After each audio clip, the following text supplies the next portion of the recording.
eso es Perfil Latino, el programa de la comunidad para la comunidad para la comunidad. Estamos contentos de tener hoy a un invitado muy particular. Es un detective de la oficina de la Procuraduría. We're going to welcome Mr. Dwayne Watkins. He's from the Prosecutor's Office. Welcome, Detective. Thank you. Thanks for having me. Tell us, you're from the Office of the Prosecutor. Yes. We want to say, give a shout out to the Prosecutor. Thank you for inviting you to the program, and thank you for coming to Perfil Latino. Tell us, what's your job? What do you do at the Prosecutor's Office?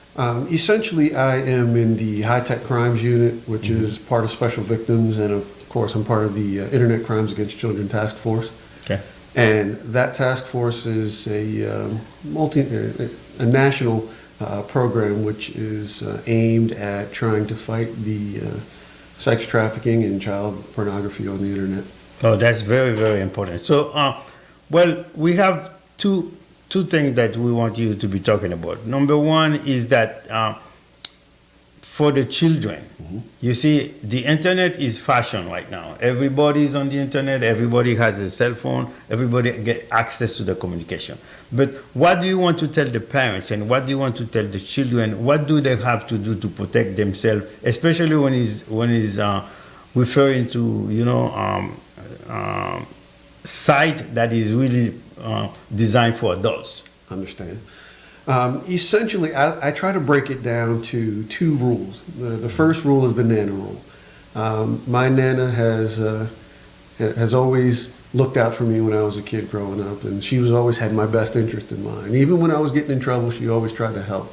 Okay. So the rule is, if there's something you have to do on the internet, if there's something you have to send or share or post, if there's something that you're curious about and you want to look it up, show Nana. Good. If Nana doesn't agree, if it would embarrass her, or you think it would get you in trouble, don't do it.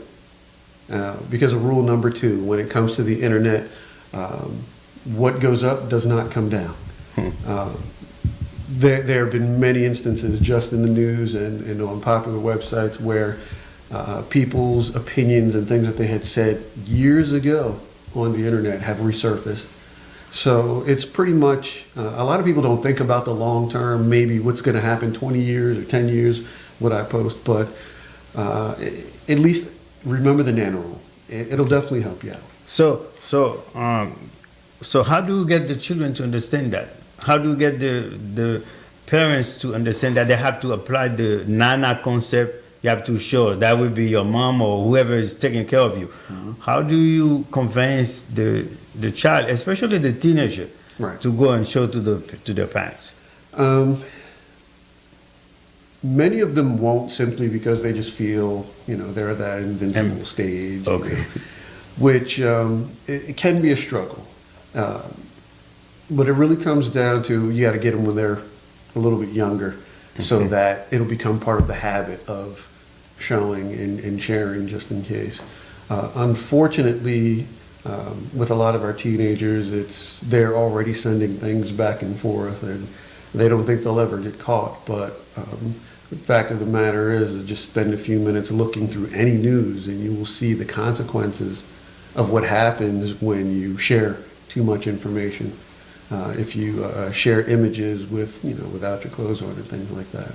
Yeah, and then that's really an important thing for them to put in their head, that what they're doing today, 50 years from now, it might come back to haunt them, So it's going to be there forever in the internet. So the children, they need to understand that this is serious stuff. Yes. You have to do the good thing all the time, every time, even when you think nobody's watching on you. Yes. One thing I do love to mention is I ask, when I talk to kids, I say, well, when you go to the doctor, does the doctor take a look at you when you're in completely naked?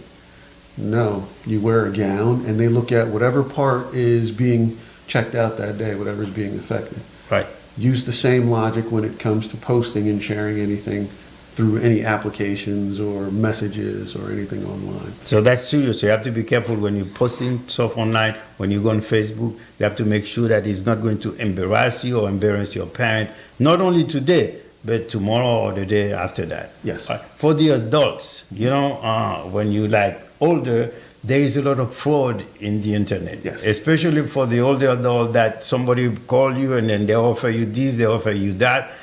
How do you protect adults so they don't give their information away so easily? The hard part with that is I know a lot of adults are a little more trusting as we get older. And we have a tendency to believe when somebody sounds like they know what they're talking about. So the hard part is to simply say you cannot trust everybody. If somebody is calling you, asking you for your social security number or your address or any information like that, not to give it out. If there was a problem, let's say you had a credit card that was compromised or something like that, the bank, when they call you, they're not going to ask you for your personal information. They're going to let you know this was the problem that happened, and then they'll verify the information they have with you already. Right. So the main thing is if I can sum it up shortly, is just not to trust everyone. You're right, there's just a lot of fraud.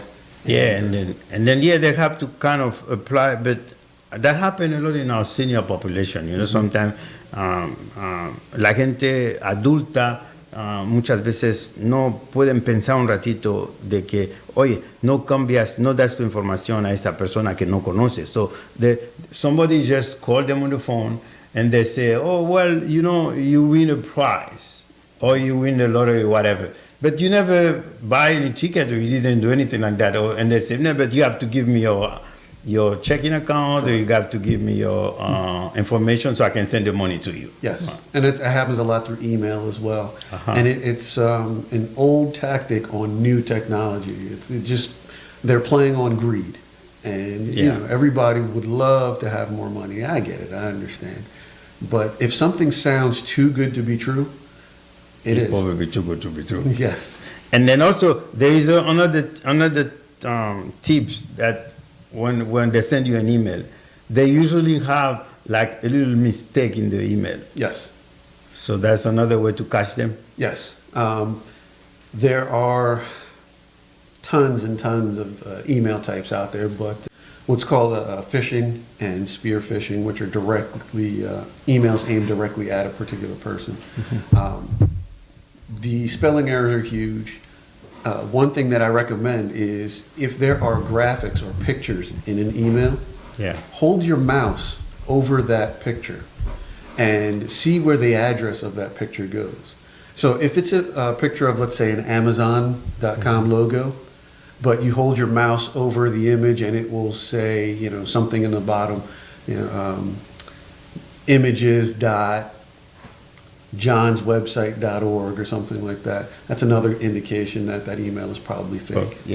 Para los que nos siguen también vamos a tener los captions en español. Si usted no está entendiendo mucho en inglés, vamos a tener captions en español para que pueda seguir lo que estamos hablando. So, in summary, because time is flying, in summary, we have two things. For the children, don't do anything that is going to embarrass you today or maybe 20, 50 years from now. Yes. Yes. And then for the adult, be careful. Yes. Be careful, and unfortunately, you can't trust everybody. Yeah. Well, we hope to have you come back again, bring some more tips when there is another thing that we need to be aware of. And then we welcome the Office of the Prosecutors of Cumberland County. So anytime, nice to see you. I appreciate it. Thank you very much, Dwayne. So continuamos con Perfil Latino, el programa de la comunidad para tu comunidad.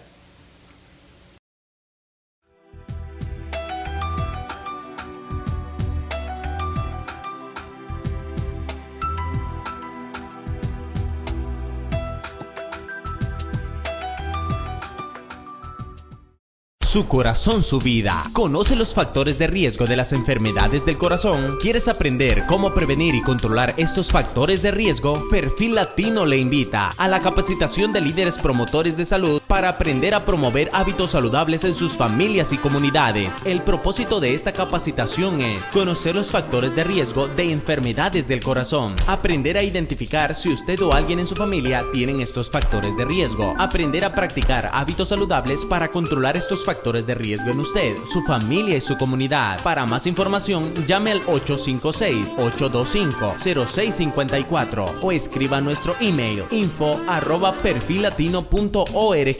El proyecto de educación en salud de Perfil Latino, Salud para su Corazón, es subsidiado en parte por el Departamento de Salud del Estado de New Jersey como parte del programa de prevención de disparidades de salud en la comunidad. Tecnología Patricio, foto, video y publicidad. Una mirada desde lo más alto. Teléfono 856-899-2485. Visita nuestra web. Trabajamos en colaboración con el programa Perfil Latino, que se transmite todos los domingos a las 10 de la mañana por Telemundo 62 y en el canal 190 de Comcast de 3 a 4 de la tarde. Tecnología Patricio, foto, video y publicidad.